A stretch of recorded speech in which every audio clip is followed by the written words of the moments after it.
The story begins with a snowy landscape and fresh blood trails.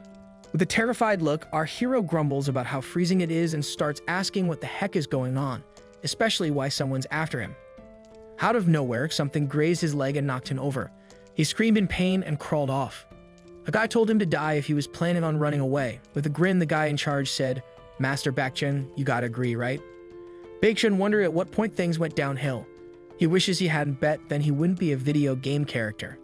We get a flashback of him staring at his screen when a guy called Supreme Lord asks if he wants to bet.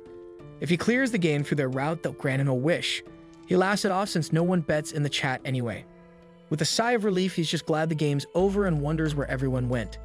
The game's called Heroes Road, where gates lead to another world swarming with monsters. It's set in a modern-day vibe, and players play the hunters battling these creatures. The game blew up on its release day because of its growth system, adventure elements, hidden stuff, and 5 different characters. Even though it's single-player, it became super popular. Most people didn't last because the game was insanely hard. The 5 characters died too quickly, and once they were gone, you had to start over. The difficulty was brutal with a clear rate only 0.1%. Aside from Han Chang-woo, no one really managed to beat it. He was the only one who could clear the game using Baekjun. His screen shows he's the only one left in the chat room. A moment ago, there were more than 10 people, and he wonders if they all left for another chat. Suddenly, the Supreme Lord appears and catches him off guard. He's surprised anyone's still here since he thought he had removed everyone already. Han has no idea what he means. Then the Supreme Lord raises the stakes. If Han clears the game, he'll get a wish. Han laughs and asks what happens if he fails, but the Supreme Lord just tells him he'll find out. That's when Han starts to feel something's off. The Supreme Lord then asks if he's fully cleared the game. Han nods with confidence but hesitates before pressing enter. He worries the other guy might steal his spotlight. Hardcore gamers sometimes get desperate for attention and he gets it. This might be his only shot. So he says he got the thumbs up from everyone except Baekjun. The Supreme Lord jokes about double-checking but shrugs, saying no one's crazy enough to clear the whole game. Then he asks if our guy still wants to bet. It feels fishy, but he figures there's nothing to lose and goes along. The Supreme Lord calls him the best player, which makes sense since he's the only one who cleared every route. But the moment he agrees, everything blurs and the world spins. He grabs his head as dizziness hits him. The Supreme Lord tells him this is not just a game anymore because it is becoming his reality. He clutches his head even tighter and then face plants onto his keyboard. When he opens his eyes, he finds himself lying on snowy ground. He pushes himself up, looks around, and tries to figure out where he is. He notices his hair is super long and thinks it's kinda weird. Then he spots a group of guys and one greets him. He realizes he's being called Baekjun. His mind's racing, wondering if he's dreaming because he's actually seeing Shin Woo-yeon, a character from the game. Woo-yeon talks about training today, and Baekjun can't help but point out that the lines are spot on with what's in the game. Woo-yeon says sorry, explaining that today's training will be tougher since his older brother pushes him hard, almost like he wants him to fail. He shoots an arrow that just barely hits Baekjun's shoulder. Woo-yeon says he was going for the heart but didn't think the guy would dodge. Even if he's weak, he still has the blood of Sword Saint in him. He will remain a disgrace to the clan as long as he lives. Since he trained him, he's going to give him a painless death. Baekjun is starting to realize this is actually happening. It's not just a game or some dream. He knows he can't lose it now because one wrong move could be the end. He takes a deep breath and tells himself to stay calm. The pain is sharp and he feels the blood dripping, but panic creeps in as he tries to make sense of it. Then he remembers what the Supreme Lord said. This is real now. As everything clicks into place, he understands he's become Baekjun. He doesn't know how it happened, but he's got to survive. He's played this game many times and recalls the start of Baekjun's route. Woo-yeon looks surprised when Baekjun suddenly takes off and runs as fast as he can. They watch him for a moment, and Woo-yeon seems a bit disappointed. Later, somewhere else, Baekjun screams and drops to the ground. Woo-yeon shows up and repeats the usual line before death. Baekjun says he just needs to keep going a little more. Woo-yeon tells him he won't be alone in the afterlife because he plans to send his servants too, including Sunmin. He asks if Baekjun has any last words. One of the men notices the blizzard picking up and they all look to the side, confused by the sudden gusts. Baekjun says if Woo-yeon really wants to hear his last words, then here they are. Shove it, loser. Woo-yeon is stunned and asks how he dares to say that. That's when a wolf charges in from the side and catches them off guard as blood splatters everywhere. Out of nowhere, the wolf died instead of Woo-yeon. He wonders why an ice wolf is even here and thinks it might have heard Baekjun yelling and come running. He hears more screaming and turns to see his people getting torn apart by ice wolves. He He can't believe they're panicking over a few wolves, but figures most of the kids here are useless anyway, so it is not a big loss. Still, the wolves are a nuisance and he knows he needs to take them out quickly.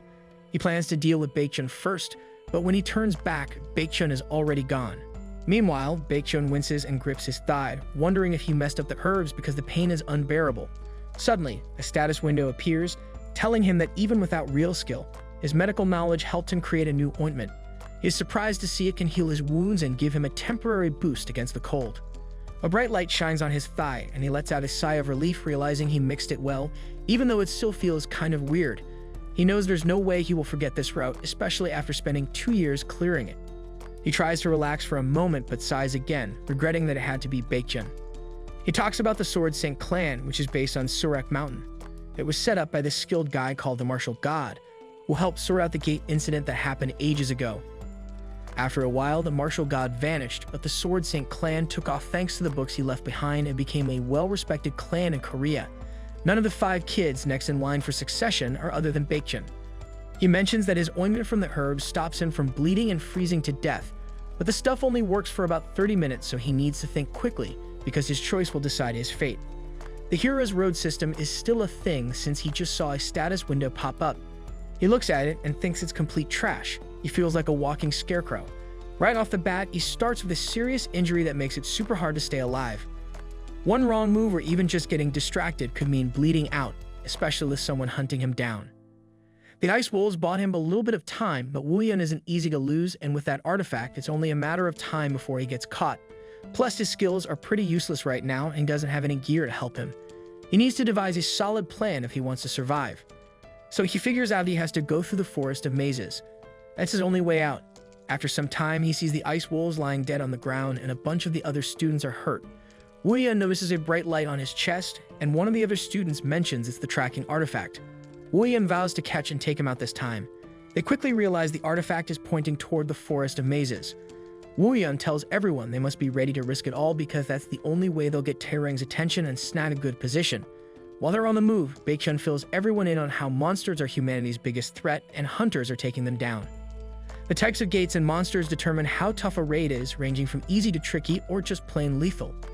There's one spot all hunters steer clear of because it's so dangerous. Hiding behind a tree, Baekjun sees a giant serpent slithering by and mentions he's now in that zone, Surak Mountain.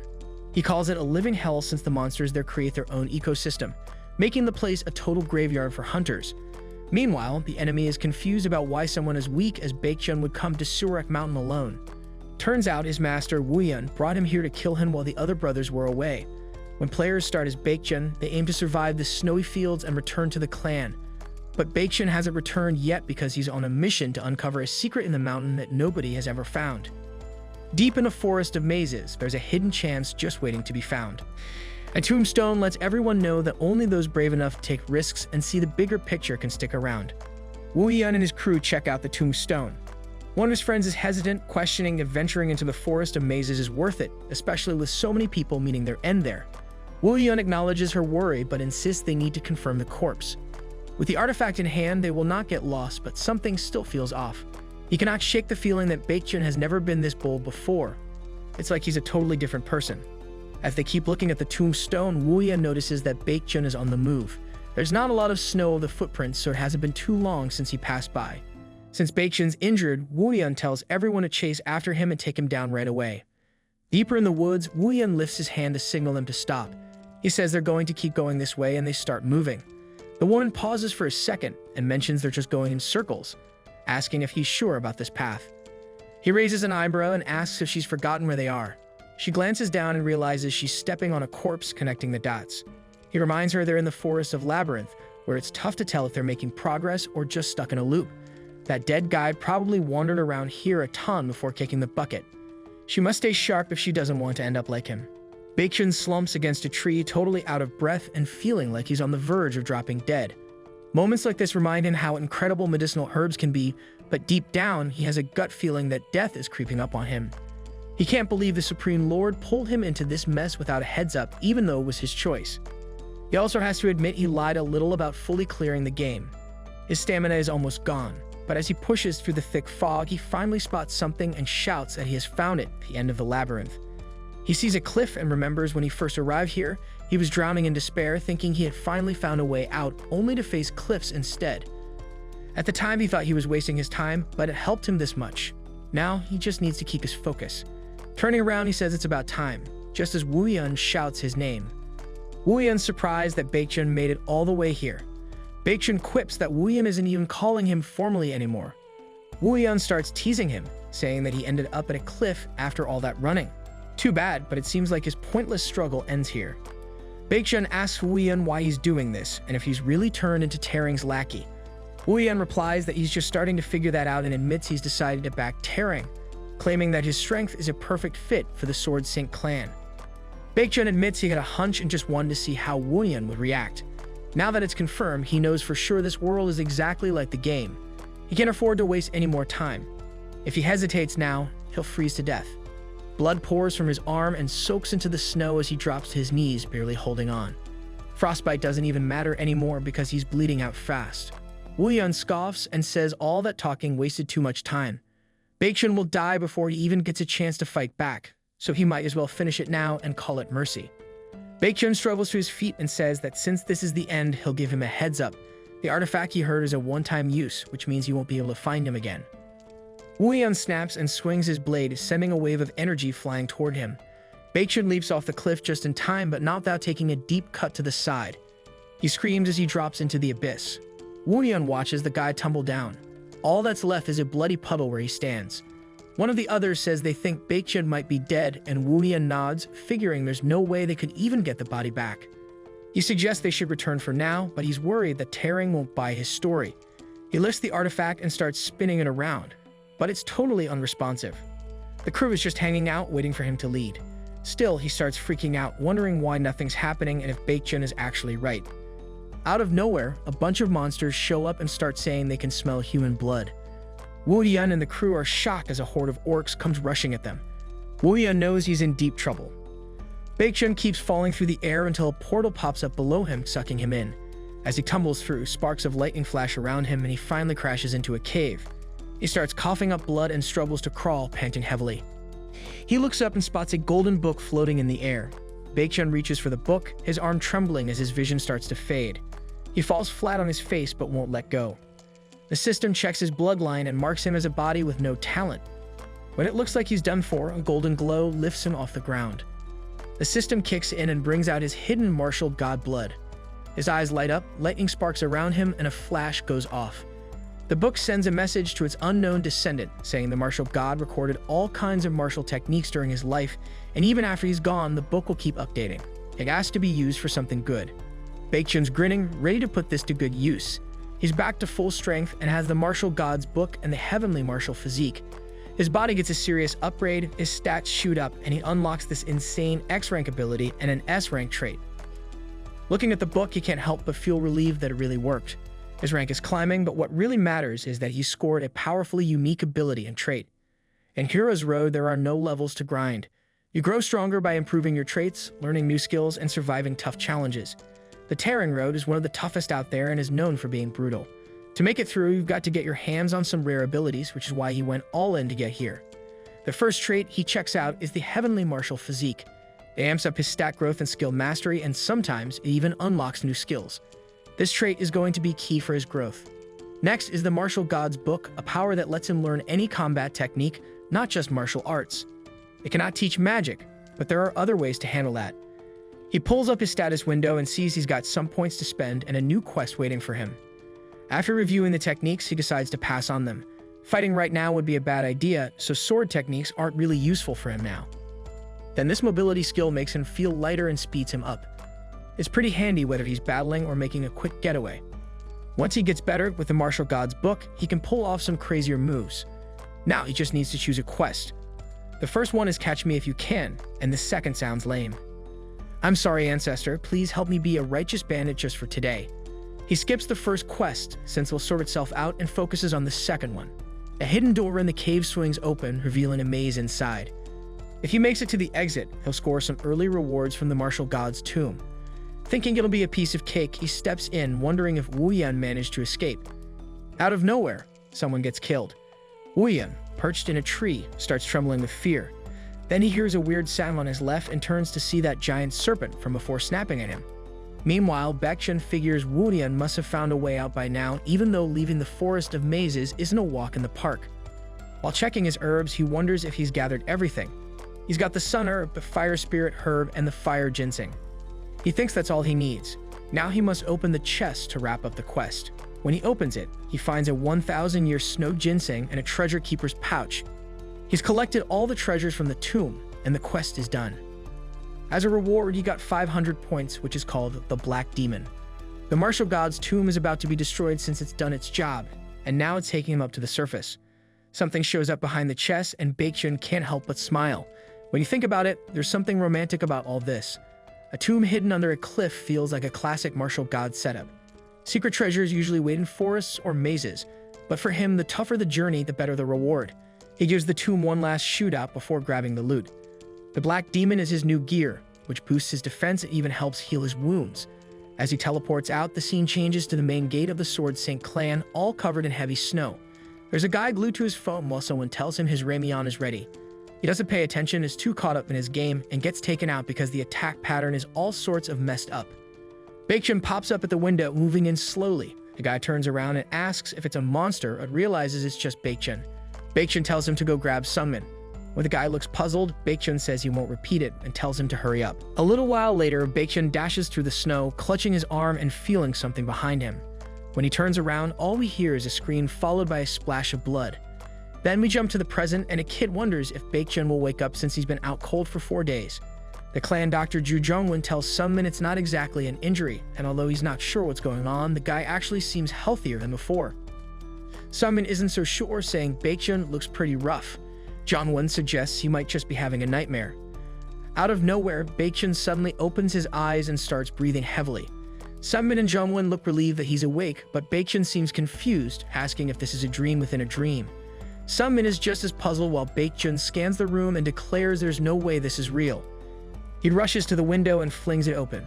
Down below, he spots a bunch of trainees practicing and chatting about heading off to the Western region's gates. Baekhyun stares outside, wondering where he is. Jongwon steps in, saying it's the Sword Saint clan, his home. Our hero is starting to get that this isn't just a dream, and he looks pretty down about it. Jongwon notices he seems out of it and asks if he's hurt. Baekhyun just mentions having a bit of a headache. Jongwon offers to grab him some medicine and food. Baekhyun tells his servant to hold on a second and asks if he needs anything. He wants to know the day, and Sunmin replies it's the 15th because he's been out for 4 days. The year? Sunmin says it's January 2035. A status window pops up while Sunmin heads off to get food. Baekhyun stares at the window and mutters to himself that there's no way this is a dream. The window confirms he completed the quest and earned 100 points. He lets out a sigh, knowing he's back home safe and sound.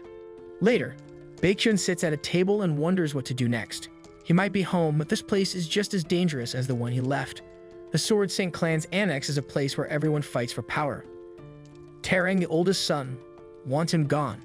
There's also Jonghyun, the oldest daughter, Kangho, the third son, Min, the fourth daughter, and Baekhyun, the youngest. 3 more siblings used to be around, but Taerang took them out. It's the same old sibling rivalry, except Taerang will likely take control. All the others know what's up. Kangho is sharp and has already teamed up with Taerang. Yin is over the whole clan head thing, and Min doesn't even care about it. Taerang got rid of the younger 3 to eliminate any future competition, as he wants total control and won't leave anything to chance. While eating, our boy says this food is incredible. So to break it down, the main bad guy here is Taerang. And since today is January 15, 2035, it perfectly aligns with the game timeline. Their dad, Muhak, is set to hand over the clan head position to Taerang in 2 years. If Baekhyun doesn't do something fast, he will be in trouble. He sits up and mentions he's got 2 years in max. Once Taerang takes over, his power will be off the charts. Our boy thanks Sunmin for the meal while Sunmin headed off to do the dishes. Our hero knows Taerang is busy handling a gate in the Surak Mountains and won't be back for 2 months. This is his chance to get stronger before Taerang returns. In the Sword Saint clan, it's all about strength. If he gets powerful, the clan won't have a choice but to recognize him. Lucky for him, the clan has tons of great teachers. Standing outside the medicine room, he's grinning, thinking he needs to up his game first. He pushes the door open and sees Jongwon grinding herbs. He greets Jongwon and jumps right into it, apologizing for barging in. The first step to leveling up is becoming Jongwon's disciple. He says he couldn't find him downstairs and asks if it's cool to look around a bit. Jongwon asks Baekjun if he's been keeping an eye on him, and Baekjun says he's just curious about how he's doing. Jongwon looks puzzled, so Baekjun explains why he finds him interesting. Jongwon used to be a doctor for the old clan leader. He's got these rare healing skills and a natural knack for medicine. He doesn't bother with the clan's politics and spends all of his time with his herbs, so he's still all over the place. It's not that he can't get his act together. He really wants to teach the clan what he knows. But honestly, no one seems to care. They'd rather buy the medicine than learn how to make it themselves. Baekjun recognizes the worth of Jongwon's skills, since he could use those special elixirs to get stronger. While they're working on a new batch of medicine, Jongwon mentions it's taking longer than he thought and apologizes because he's a bit slower now with age. Baekjun reassures him that it's cool. Jongwon then asks if Baekjun is into pharmaceuticals.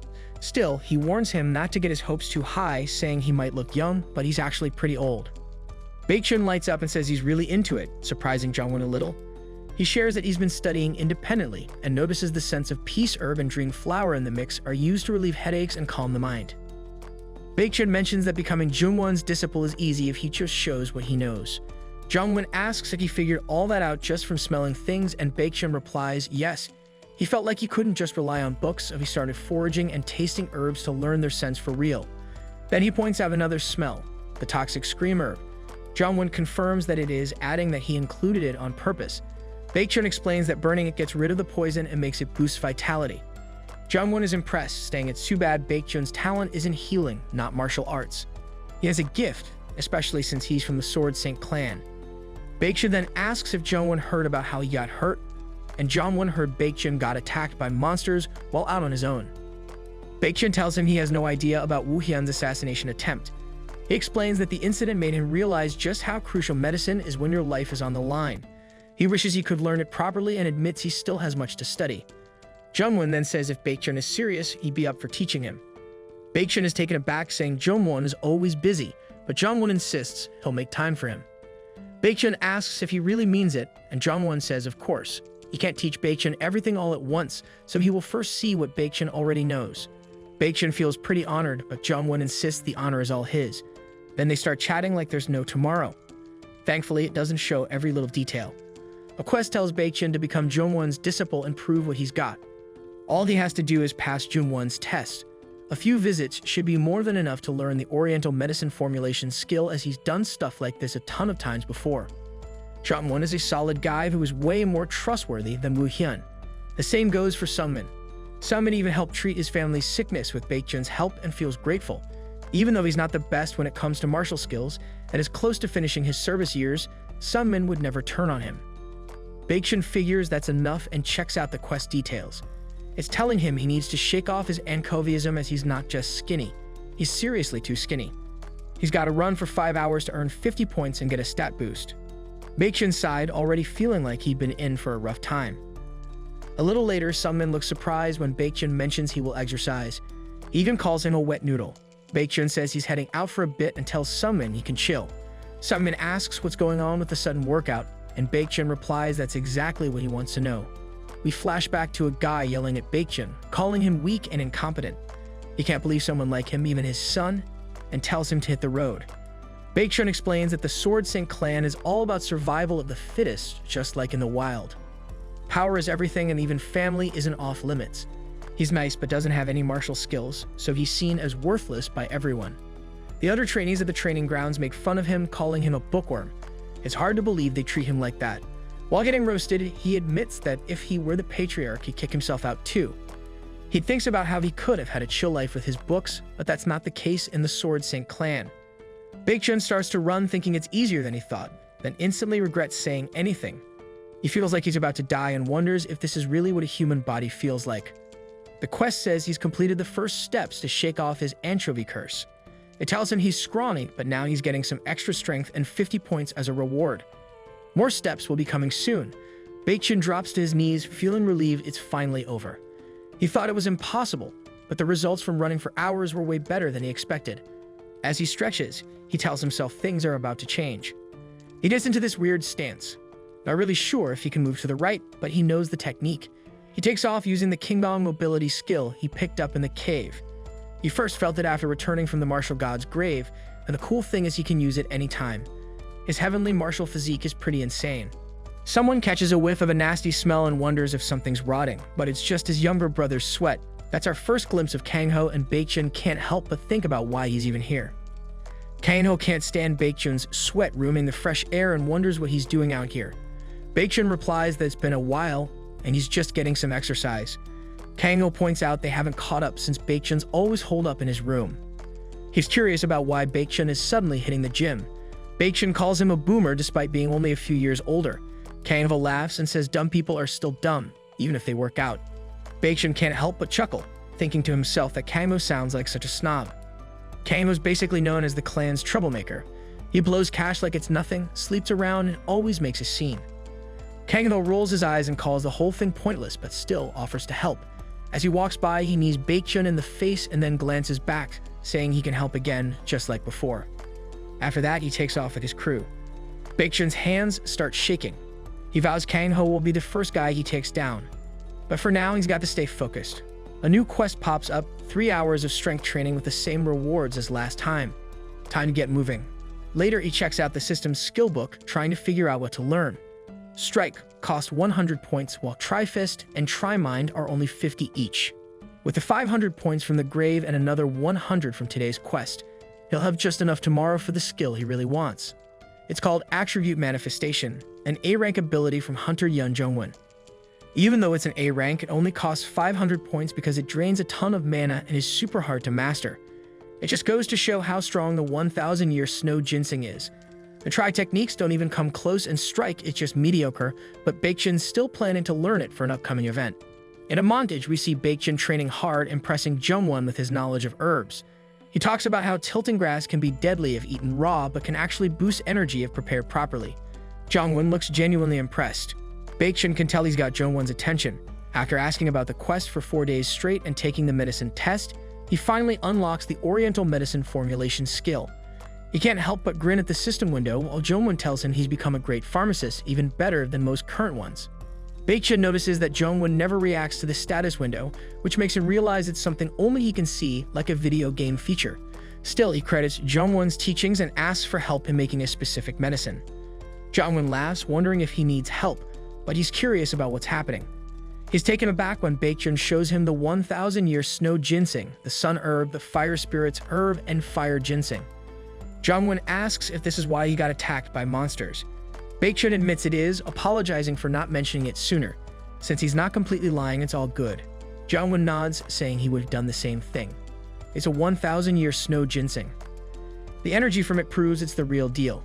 Curious, he asks what Baekjun plans to do with it. Baekjun explains he's trying to make a pill packed with yang energy that can hold back the ginseng's own power.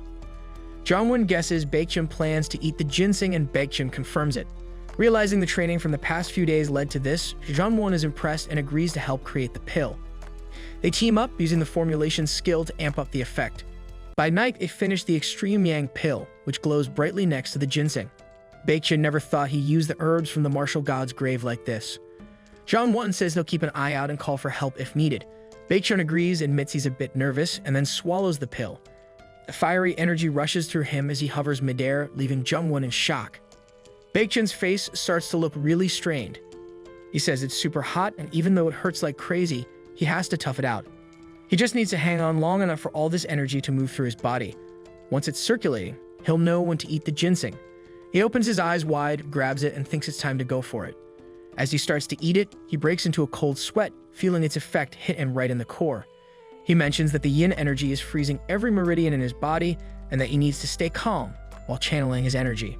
Jungwon starts to get worried as Baekjun floats in the air, surrounded by this fiery blue aura. Jungwon thinks this is bad and decides he needs to call someone for help. But then Baekjun puts his hands on his knees, and Jungwon is taken aback when he sees him using a cultivation technique. He realizes it's not anything from their clan, as it's the Tri-Mind technique. Baekjun calls it sad and pathetic, but admits it helps him learn to use mana. As everything settles down, Baekjun is clearly cultivating. His lips are moving slightly, and Jungwon can't believe it because he's actually circulating energy.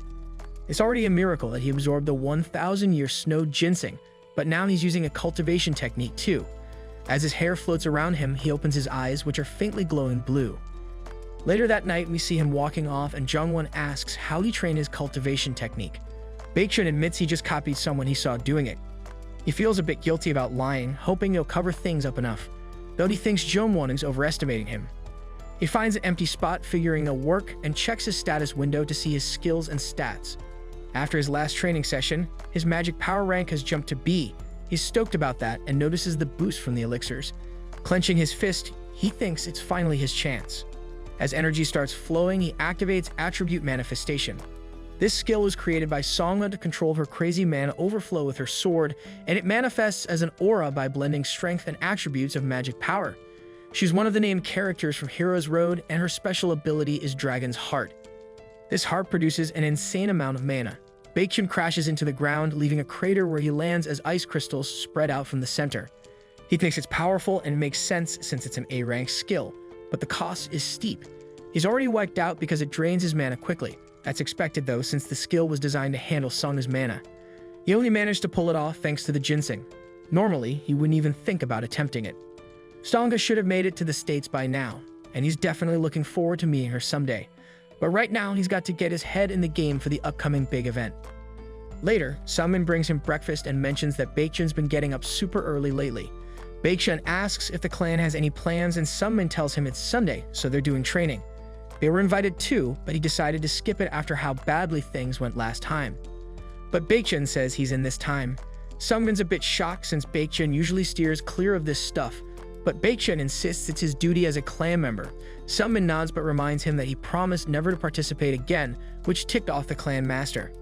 Baekhyun cuts him off, telling him to go and let them know he'll be there. A bit later, Sungmin hesitantly follows Baekhyun, his legs shaking. A clan member spots them and wonders why Baekhyun showed up, feeling there's more to it. Every Sunday, the trainees undergo group training while the instructors and the Sword Saint clan family watch. Baekhyun rumbles that it's a dumb tradition. As he heads up the stairs, he spots one person among the observers he's really looking for. And of course, Muhak is staring him down. Baekhyun could feel the pressure from Muhak and sense the combat instructors right behind him. Jang-yeon checks in on him after the monster attack, and he gives her a nod, saying he's all good now, thanks to Jungwon.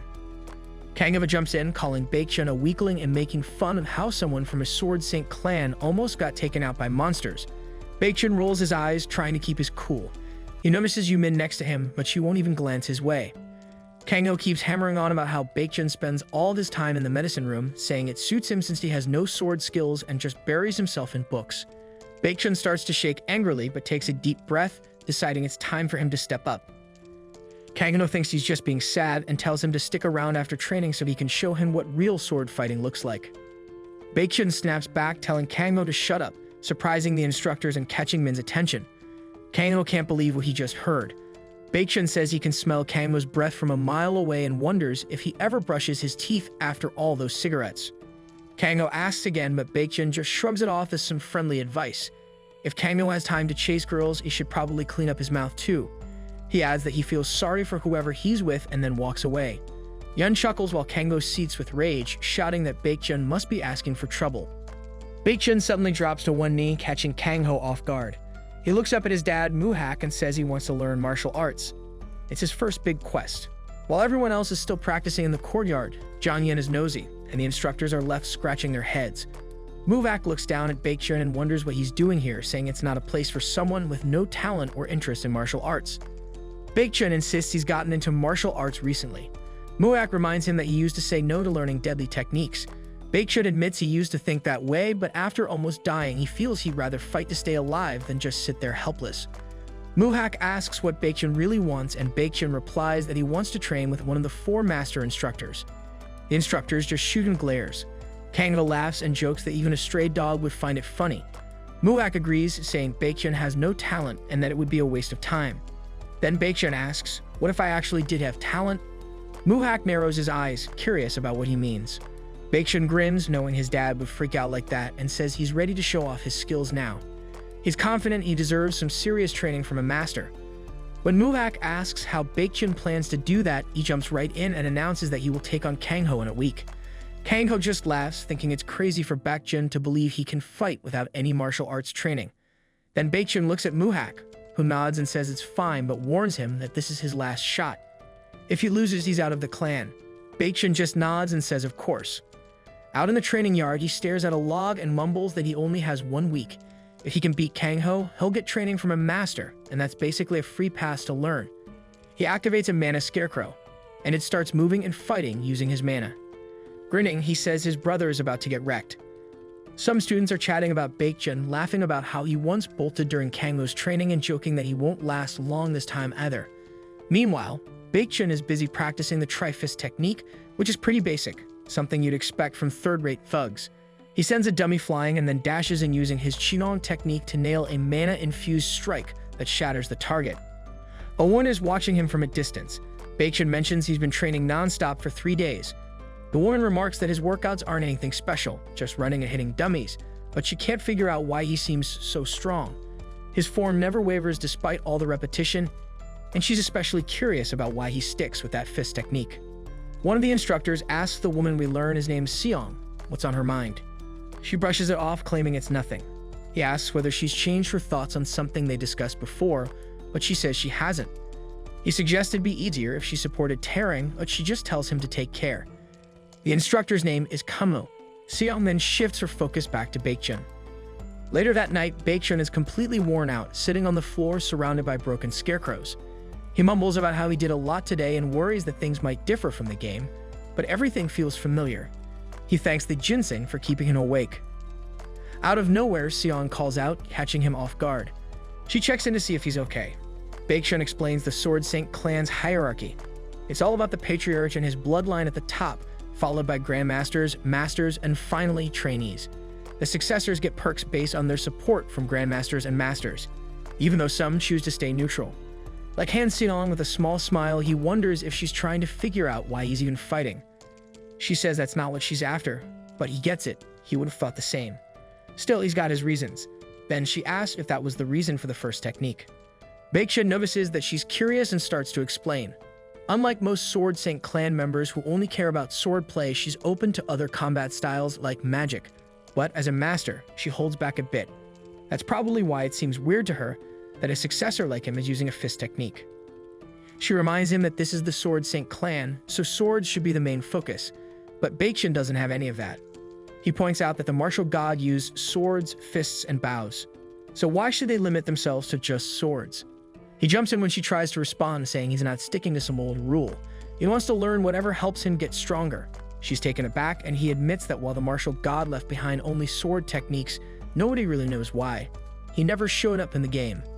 Seong realizes now that his mindset comes from not wanting to be tied down by the clan's traditions. She admits her flaws, too, and offers to help with his training if he wants.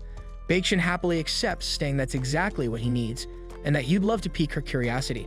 But he warns her that if she backs him, she'll be judged just like him. Seong points out that she's already an outcast, so it doesn't really matter if she teaches him.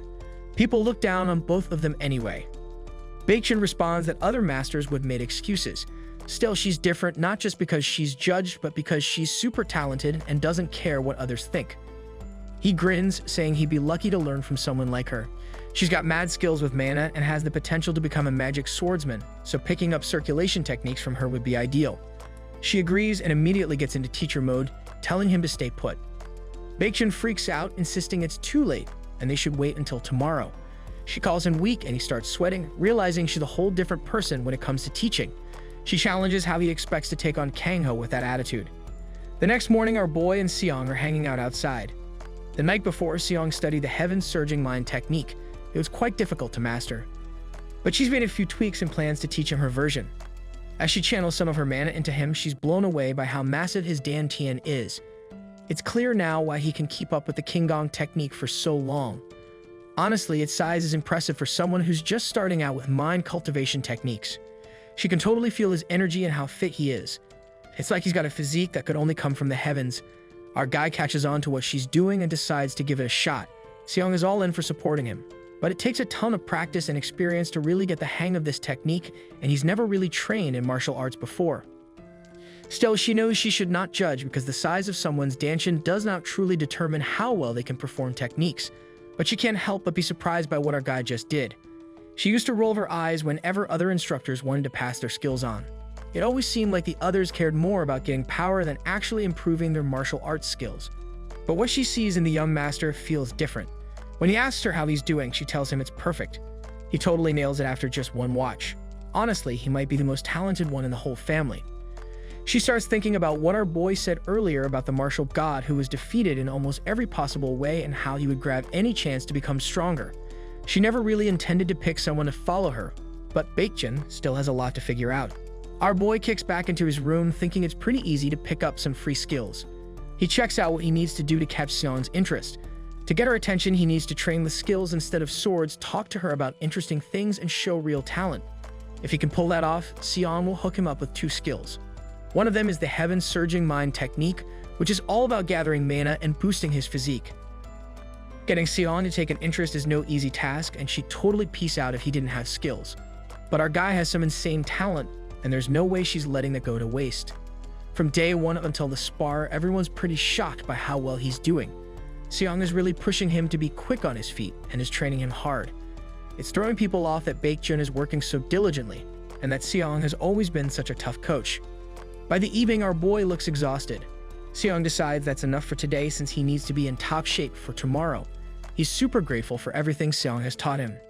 She's surprised that he's stuck with all that training without any complaints. Baekjun feels grateful and asks her to stay since he has a lot to work on, especially with the Heaven Surging and Kinggong techniques. When she hears that, she thinks it's kind of an overstatement. But when it comes to the Heaven Surging technique, he nails it just as she showed him on his first try. Our boy just got told that someone like him has no talent. Out of nowhere, Kangho barges in and smashes the gate on his way through. He yells for Baekjun and is fuming at our boy. Our boy tells Seong to back off, and Seong's just trying to make sense of what's happening. Then Kangho slaps our boy hard across the face, yanks him by the shirt, and demands to know if he's serious. Our boy says he doesn't get what Kangho is talking about. Kangho shouts at him and asks him why he didn't just tell their dad that he's backing out of the spar. Our boy wonders why he should bother with that, and Kangho thinks there's no way our boy can actually win. He feels it's embarrassing to be sparring against someone like him. But then Baekjun steps in and grabs Kangho's hand, wondering why he's so nervous. He teases Kangho, asking if he's scared of losing. Baekjun reminds him that their dad is the one who approved this fight and neither of them can just back out now. Kangho's expression flips to nervous and he starts laughing, saying our boy is spot on. He admits he shouldn't have said that and tells the kid he'll see him tomorrow. Before bouncing, he throws in a reminder that there's no rule against taking out your opponent during a spar. He suggests our boy get himself ready. Meanwhile, Kangho's crew starts hyping him up, saying he's so cool and wondering how long our boy will last. Our boy tells Seong it's time to head back. With that, time passes quickly and the big day finally arrives. All the instructors are gathered around and Jung-Yeon turns to Yoo-min to ask who called for the duel. They're all shocked to find out it's our guy. Jung-Yeon thinks Kangho probably beat everyone here and figures Baekjun isn't around yet. She glances at the old-timer instructors over there, all the ones backing Taering. But she believes Jae-yeon is the one she really needs to win over. Before long, our guy shows up with Seong by his side. Jung-Yeon spots Master Seong and wonders what she's doing with him. Our guy is really grateful for the barrier because they might need it to keep the old cold away. Our boy notices Seong looks pretty beat and asks what's bothering her. She thinks he won't lose since she's seen him train a lot, but she's worried about Kangho being too rough and that our boy might get hurt, even if he wins.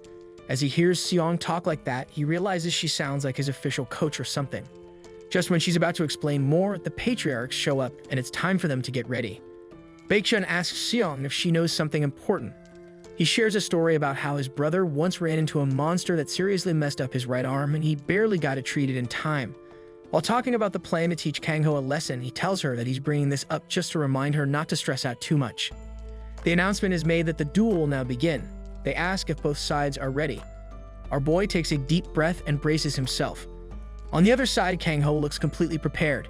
He seems to be in top form. Our boy notices how sharp and focused Kangho looks. It is clear that Kangho is not holding back. His eyes are filled with anger and his only goal is to kill. The duel begins right away.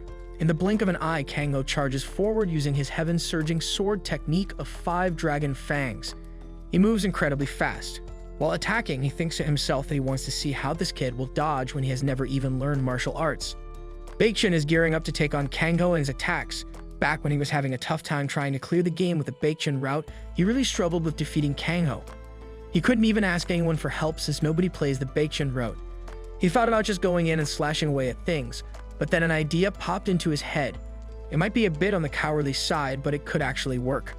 The cool part of the game is mixing skills together.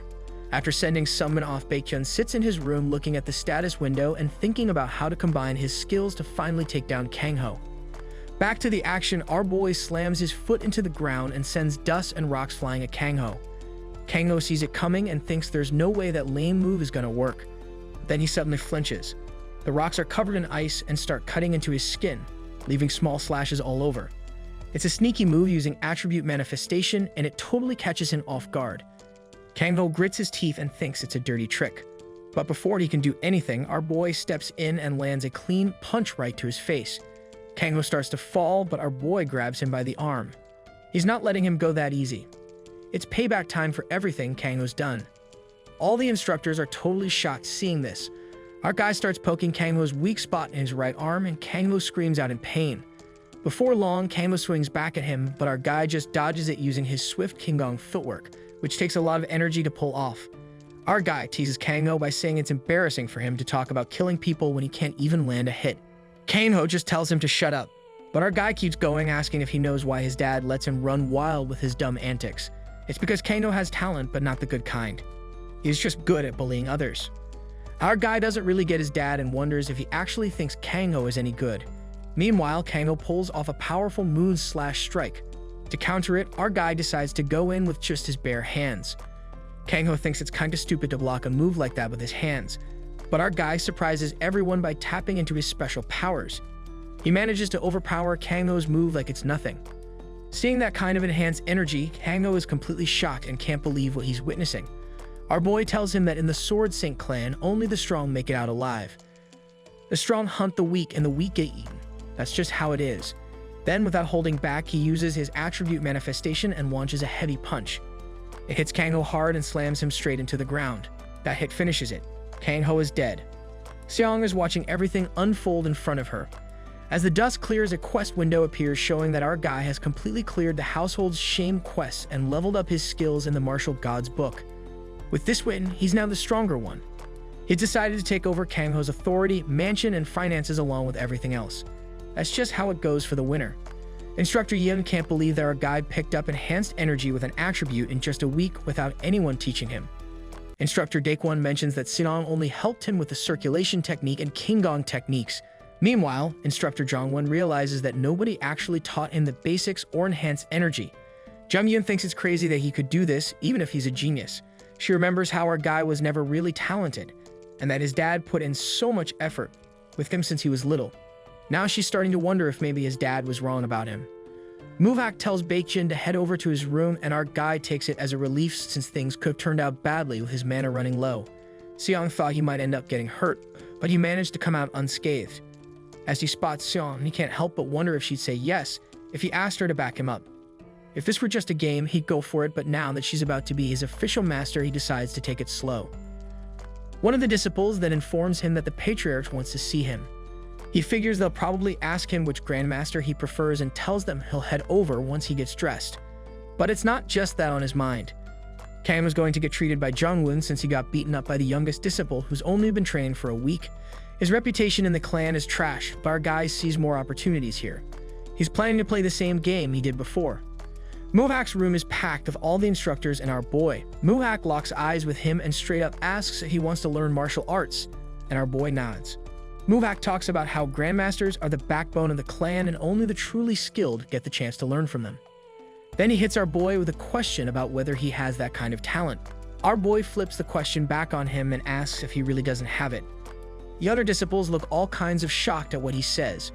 Muhak acknowledges that our boy definitely has the spirit, but adds that not everyone can teach him. If someone decides not to take him on, our boy has to roll with it since the clan's pillars are all about blood ties. It hits him that his dad wants him to choose someone.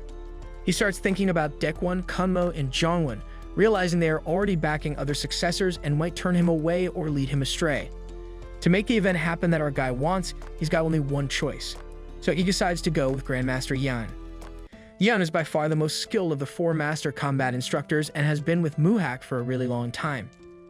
Instead of getting into the whole successor debate, she focuses on boosting the clan's swordsmanship and helping the trainees grow their skills. Some of her students even go on to become combat instructors themselves. One standout is Seong from her training years. By looking at how she nurtures talent, develops swordsmanship, and contributes to the clan as a whole, it's clear that Yeon has the biggest impact on the clan. ManhwaCapped asks Yeon for her opinion, and she takes a moment to think. It's impressive how quickly he can wield different types of aura, but Yeon doesn't really take on students and only taught Taring the basics. After thinking it over, she decides there's one thing she wants to check. She walks over to Baekjun, puts her hand on his shoulder, and uses her mana to see if he has any talent. What she finds surprises her. It's completely perfect. The instructors are taken aback when they hear what Yeon means by perfect. She's being totally serious and thinks our boy's physique is spot on. They're shocked that Yeon is willing to say something like that. ManhwaCapped asks her what she plans to do. Normally, she turns down any potential successors to avoid drama, and our boy respects that every time. But this time, Yeon decides she's going to break her own rule and choose our boy as her disciple. ManhwaCapped tells her to go for it. Once that's settled, he tells everyone they can leave except for Yeon. But our boy pipes up, saying he has one more thing to ask. He wants to get permission to use the clan's funds. The instructors are at a loss for words because Taring, Jungyeon, Kangho, and Yumin have been using the clan's money however they want. Baekjun has mostly been getting by with just enough cash to cover his basic needs. If ManhwaCapped lets him access the clan's money freely, it's basically saying that he sees Baekjun as part of the family. Baekjun didn't mind living simply before, but things are changing. He's got a bunch of things he needs to spend on now, so he really needs to get his dad's approval. When ManhwaCapped hears about this, he decides to hand over all of Kangho's money to Baekjun. Some of the minions are taken aback by this move. ManhwaCapped explains that Kangho needs to learn a lesson about money and not to spend recklessly.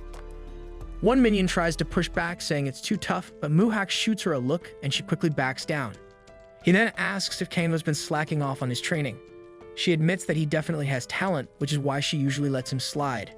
ManhwaCapped asks if she remembers who won today's spar, wondering if Kangho was better than Baekjun.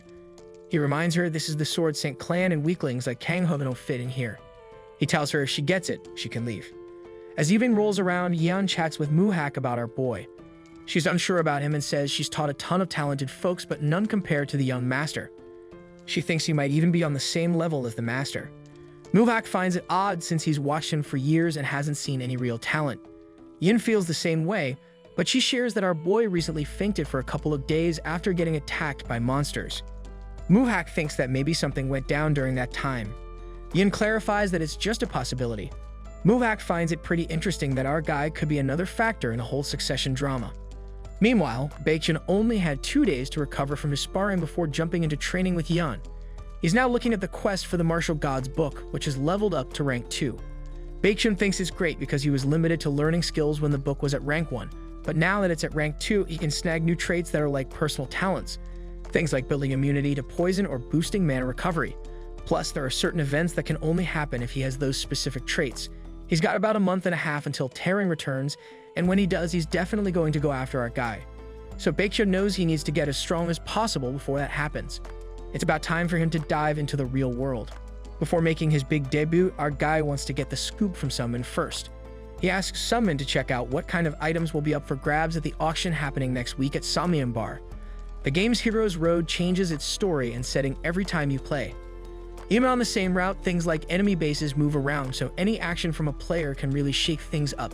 Basically, it's way better for Sunmin to handle this stuff for him. He's got a lot on his plate with learning skills from Yeon and keeping his finances in check. Looking at all the gold and fancy stuff, our boy feels like this is exactly what he expected from Kangho. Then someone walks up to him and hands over a credit card. It's a black card, the kind that only the top 0.1% of people have. He had asked Sunmin for one of these, but if she was the one giving it to him, things just got real. She tells him that she's officially his master starting today. Official master means she's the one teaching our boy one-on-one. The title of master is more like a secretarial gig. Seong is one of the most talented masters out there, and she's definitely someone our boy needs in his corner. Plus, she stepped up to be his master willingly, which is a huge win for him. As he dives into his books, he starts thinking he should focus on training for the long haul. He realizes he should learn or give it a shot too. He comes across a trait called Energizer, which lets the body recover quickly and not get tired easily. It's a C-rank trait and pricier than a skill, but since our boy lost the boost from the 1,000-year snow ginseng, he really needs this. That ginseng was what allowed him to train non-stop, but he knows he can't keep relying on miracle cures forever. After that, he starts to think about his skills. There are mainly 2 ways to pick up skills in Hero's Road: training or reading a skill book. Skill books give you a skill right away, but they're pretty rare, especially the good ones that our boy needs. Most people just stick with training, while books are more like a lucky find. He can't use a skill book anytime since he's got the martial gods book.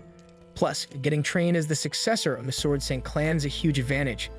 Yin spots him and calls him to come inside.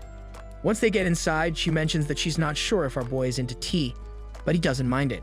She asks if he wants to learn martial arts from her and what he's interested in picking up. After thinking for a bit, our boy brings up the first technique he wants to master. Yin seems a little surprised by his choice since most people usually start with sword techniques, which are the bread and butter of the Sword Saint clan along with what all the trainees and direct descendants typically learn. It's strong as it is, but gets even better with some practice. Yin asks if he knows this is the Sword Saint clan. Our guy says of course he knows. He makes it clear he's not totally giving up on the sword, he just sees the fist technique as his starting point. He wants to learn all kinds of martial arts, just like the martial god did. He's determined to pick up everything that'll help him get stronger. He also heard that Yeon looked into the martial arts the martial god used, so he thought that could be useful. When Yeon hears this, she finds it pretty interesting and wonders if he's really sure he knows them.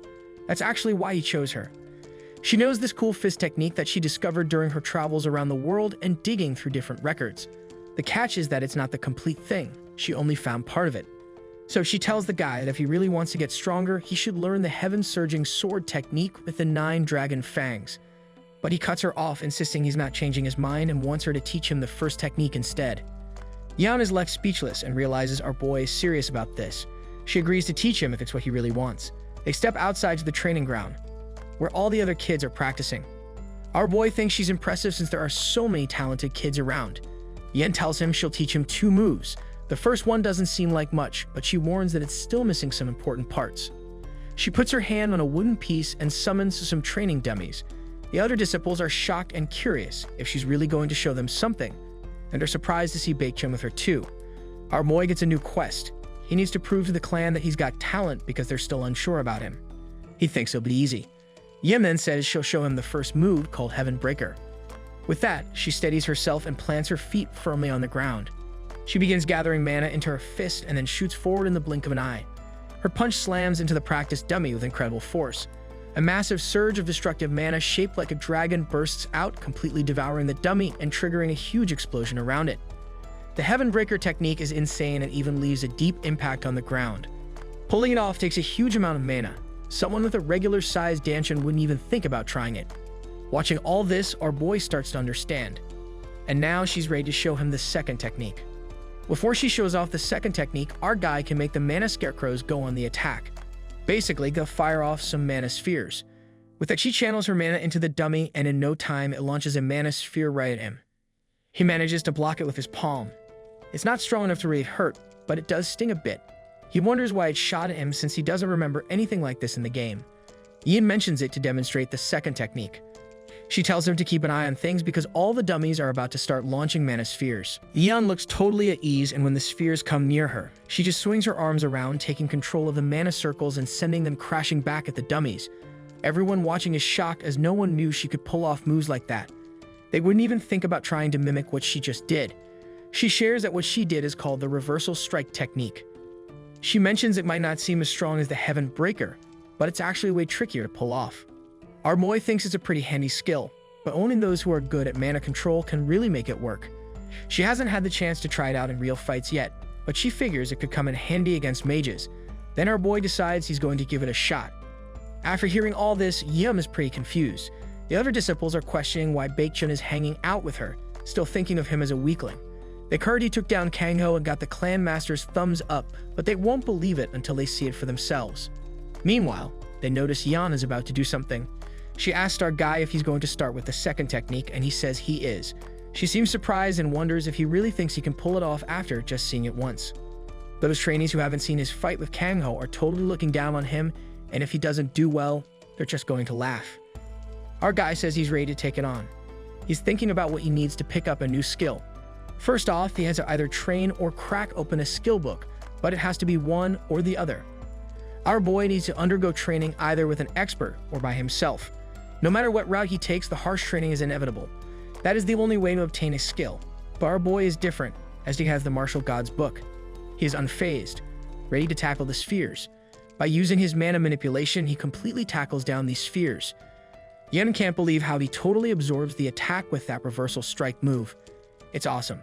Now he's collecting the energy from those mana balls and launches it right at the dummies.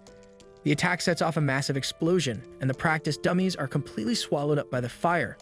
The disciples watching are stunned into silence, clearly humbled by what they just saw. Even Yeon is taken aback. She can't believe this is actually possible. She was once called a genius herself, and it took her a long time to even learn this martial art technique. Yet here's our boy not only managing to copy it, but actually improving it. He completes his quests and even earns some points as a reward. Yeon looks at him and says he is amazing, clearly impressed. She also points out that it doesn't even look like he used the mana he absorbed for the Heaven Breaker. Our boy just laughs it off and says she's being too kind. He knows he has way less mana than she does, so instead of trying to match her, he figured he'd make up for the mana he lacks by relying on an external source. But still, he admits it's probably not enough. His version of the Heaven Breaker is flashy but not very effective. When Yeon hears this, she admits it's her first time meeting our boy and she's blown away by his talent. She's taken a bunch of trainings before, but none of them compared to him. Honestly, she doubts she'll ever come across someone as skilled as him again. She straight up says she's not sure how much she can actually teach him and doesn't feel confident being his teacher. Our boy remembers how this usually goes. There's a hidden feature in the quest. Depending on how he performs, the reward for the next linked quest will be different. Based on what she just said, our guy gets the Ghostly Shadow step skill. It's super handy, and even though he was planning to buy it anyway, getting it as a reward is a nice bonus. There's a major catch to this quest. While he's figuring all this out, Yeon drops the news that she still wants to teach him. He's heard about Ghostly Shadow steps before. It's a skill that gives him the extra time he really needs for Heaven Breaker. So she decides to give it a try because she thinks it'll be easier to learn that way. The downside? The training is going to be ridiculously tough. A week goes by and our guy is totally worn out from all the training. He's really feeling the strain and starts to think he can't push through any longer. Yeon stops by to let him know he's doing an awesome job. She tells him he has really improved in just a week, but he's not convinced and thinks he's still far below her level.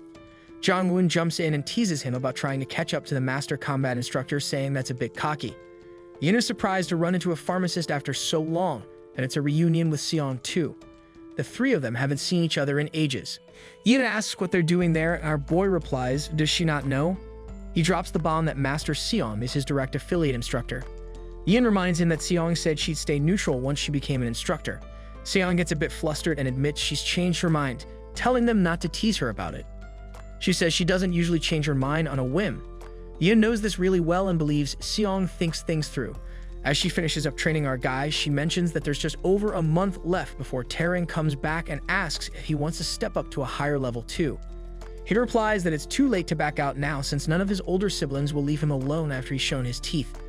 Yeon suggests he should join a faction like Kangho, but our guy asks if she really thinks he needs to do that. Yeon admits she's just worried for no good reason.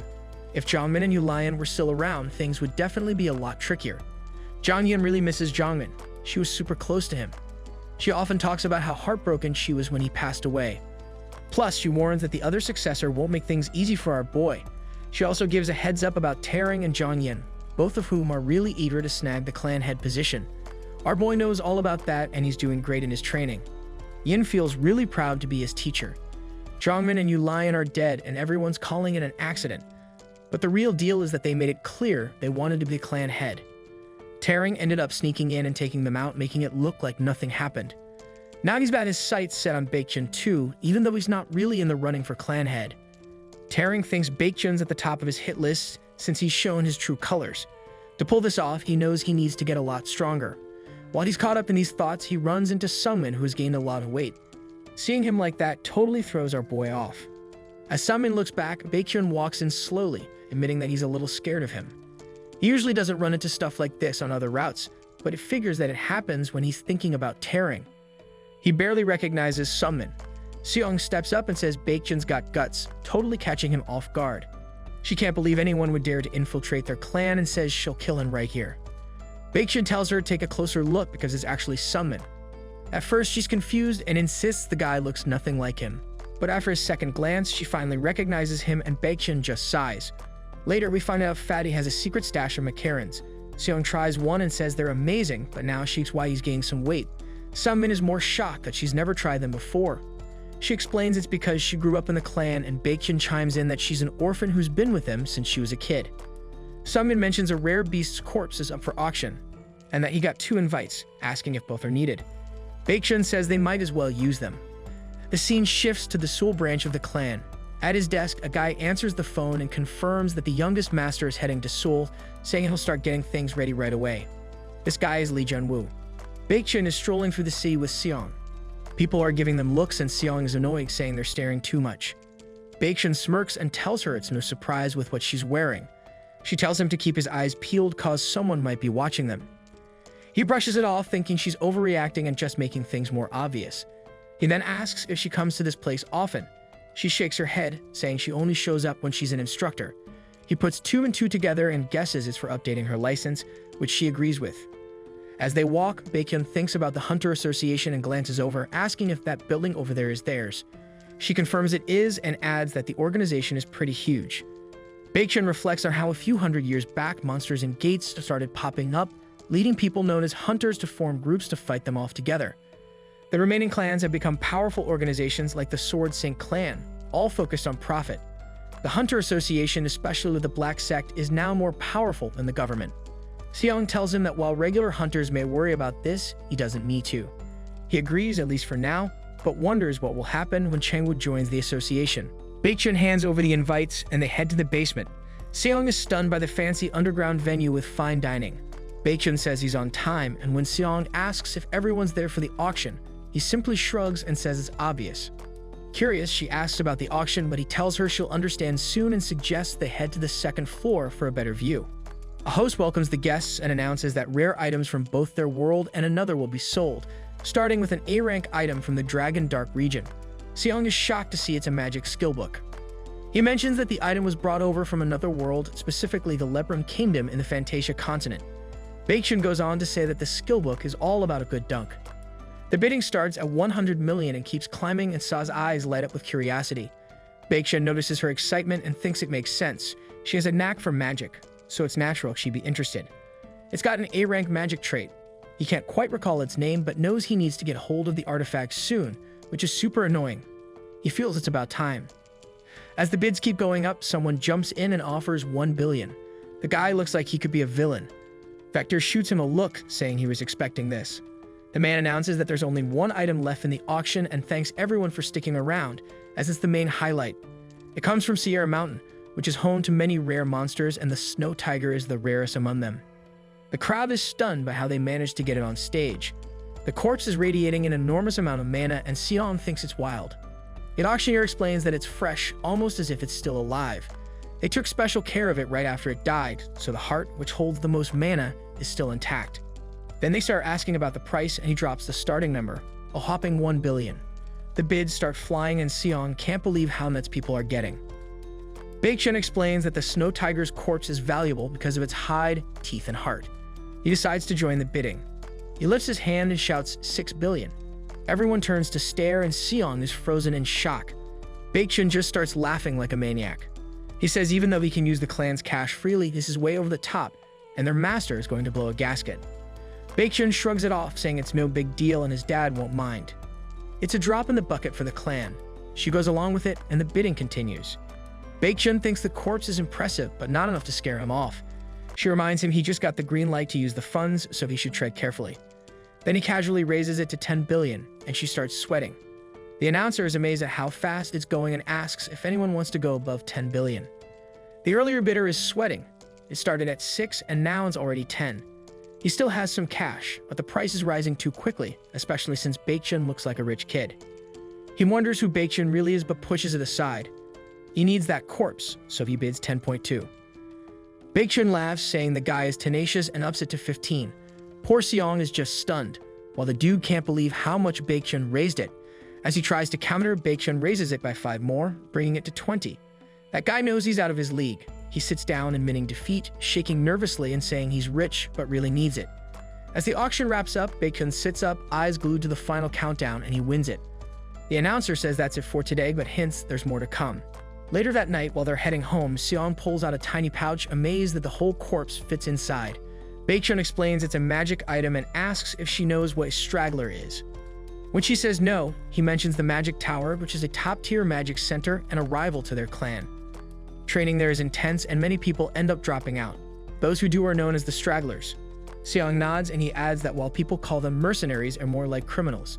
They get wild over anything magic related, like the item they just bought.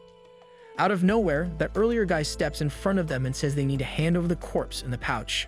Thanks for watching everyone. Don't forget to like, subscribe, and I'll see you in the next one.